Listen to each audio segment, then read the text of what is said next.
అడ్డగోలుగా నేను రాస్తే ఏదైనా నడుస్తుంది అని రాస్తానంటే కుదరదండి. నేను ఆస్తులు సంపాదించుకోవటానికో వ్యవస్థల మీద పెత్తనం చేయడానికో సామ్రాజ్యాలు నిర్మించుకోవటానికో రాలేదు. నేను ఈ సమాజంలో మార్పు కోసమే రాజకీయాల్లోకి వచ్చాను. పెద్దలు రాధాకృష్ణ గారు ఇప్పటికైనా రాసిన కథనాలన్నీ తప్పుడని వాటిని తిరిగి ప్రపంచానికి తెలంగాణ ప్రజలు తెలియజేస్తారని నేను ఆశిస్తా ఉన్నాను. అలా జరగనప్పుడు నా పరువు ప్రతిష్టలకు భంగం కలిగేటట్టుగా 40 ఏళ్లుగా నేను పోగేసుకున్నటువంటి క్యారెక్టర్ అసాసినేషన్ చేశారు.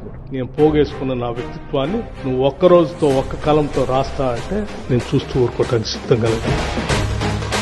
నా ప్రయాణం చాలా సుదీర్ఘమైనటువంటి ప్రయాణం ఇక్కడ రావటానికి. ఒక్క రోజులో వచ్చిన ప్రయాణం కాదు. నాకు ఎన్నో కష్ట నష్టాలు కోర్చి, ఎన్నో వ్యయ ప్రయాసాలు కోర్చి, ఎన్నో ఒత్తిళ్లను తట్టుకొని నేను ఎడదాకొచ్చాను. ఆ వచ్చింది ఒక లక్ష్యం కోసం, ఒక సంకల్పం కోసం.